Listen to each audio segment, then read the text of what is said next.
Hey guys, Gemma from ASD Rocks talking about sports physiology today. You'll have noticed that I've put up a huge number of sports physiology clips of Bo, his progression, how he's been going, and I want to really talk about why sports physiology, especially in the teen years, is so important and why it's different to occupational therapy and what it really has done for Bo. So Bo has been in speech therapy, occupational therapy, early intervention since he was 2. We started 16 months, but he wasn't really, it wasn't one-on-one stuff. It was sort of more group stuff, but he's been in an intensive program, both out of home and in home. And while occupational therapy is incredibly important, especially in those earlier ages, and speech therapy as well, I really do think that we have to prioritize the therapies that we give to our kids, that we can't sort of just throw it all on them and say, right, well, Mondays we have speech, Tuesdays we have OT, Wednesdays we have this one.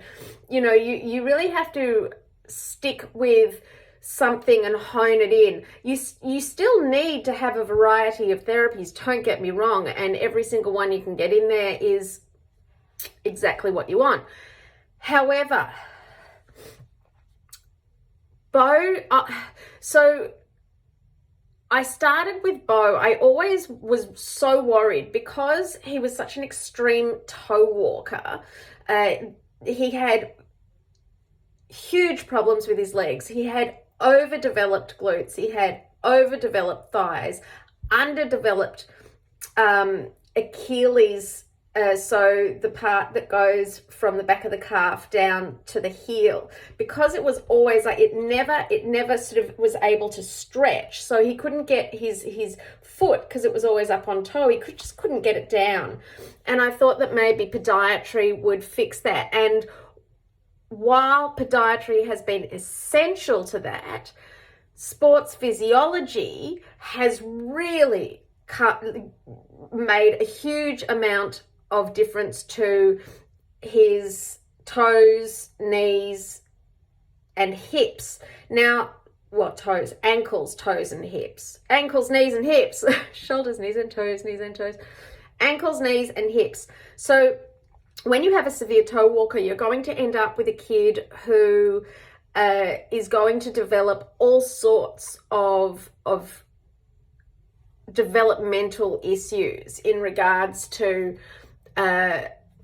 Bo had pigeon toes and knock knees, so it was like really weird. So he kind of came in like a V at his knees, and then his knees splayed out, and then he was pigeon-toed. And it looked like an X, I guess, from his hips to his knees and then out to his ankles. And while the podiatry fixed the feet, and fix the pronation and all of that and align things, we really needed to work on stretching out those muscles, the muscles that never got that attention, stretching out the Achilles, stretching out the calf, stretching out the hamstrings. So sports physiology has been essential for that, but it's done so much more.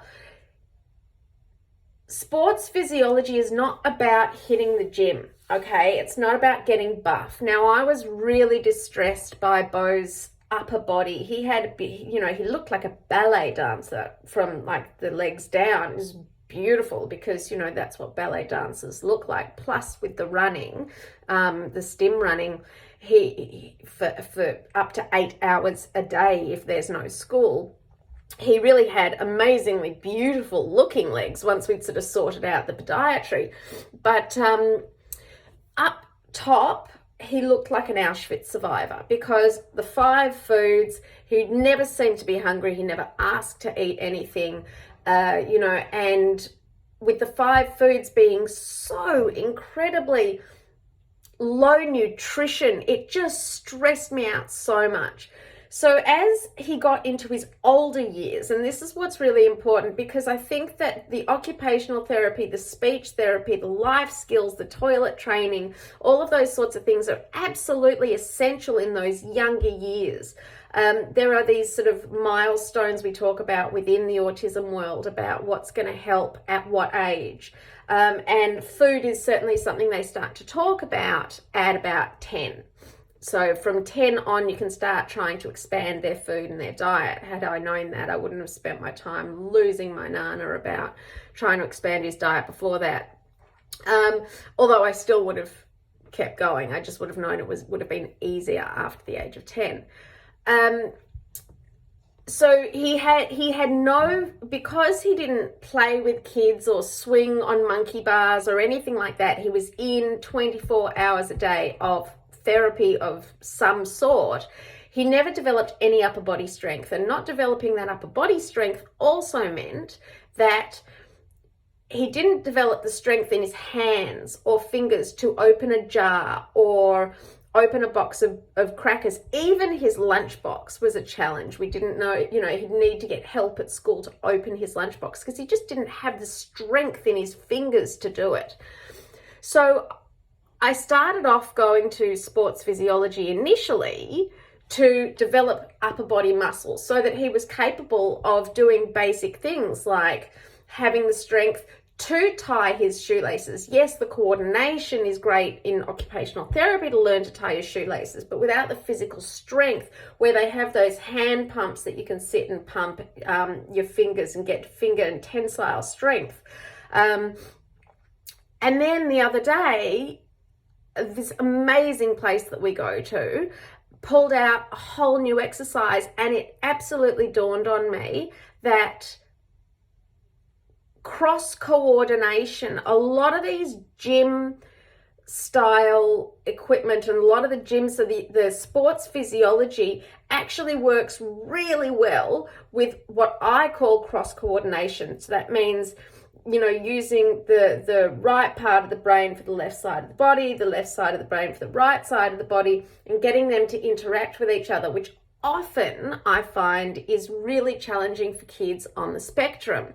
So, you'll find that they'll do things more like if they're walking, when they walk, instead of swinging opposite, they'll walk with their right leg forward, right hand forward, left leg forward, because it's almost like there's this sort of line and one's working with one and the other's working with the other, but they're not crossing over each other. So crawling, that sort of thing.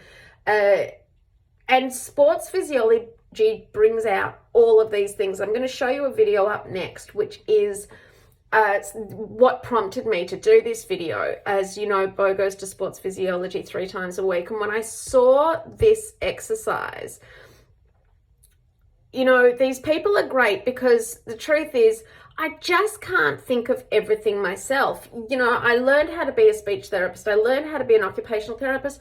I just don't have time now with Bo going through high school, Finn going through high school, trying to get everything organized, life just being life. And now I've got to learn how to be a sports physiologist.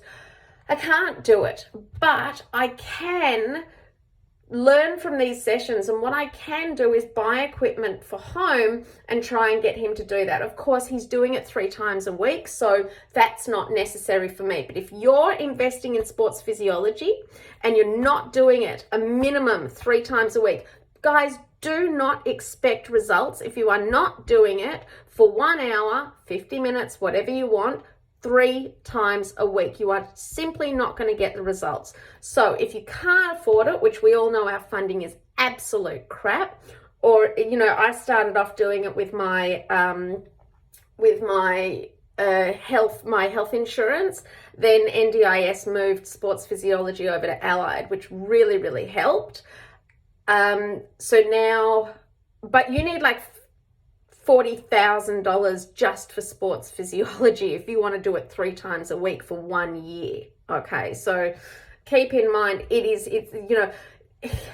our funding and the way that we are funded is so insufficient, because it doesn't leave anything else for any other allied or any other this or that. Allied being doctors, that means speech, OT, all those things that come under an allied health. So I want you to watch this video because I think it's amazing. It really shows where he struggles in regards to that, cross-directional stuff. And it really would be as simple, honestly, it would be as simple as drawing with chalk on the sidewalk and doing it that way yourself. If you don't have the funding, if you don't have the ability to get your kid 3 times a week, which, honestly, how many of us do? Yes, I am a psychopath, guys.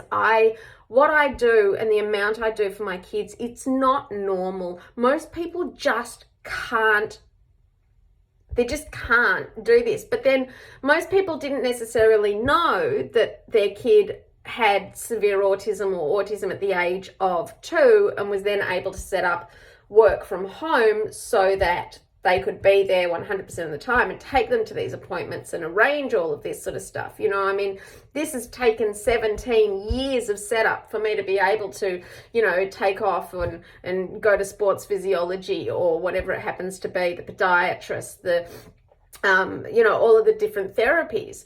However, having said that, he absolutely would not be where he is if it wasn't for the home therapies and bringing the therapies that he did outside into the home. So watch this video. I'll post it separately anyway, so that you can see it without me blabbering on.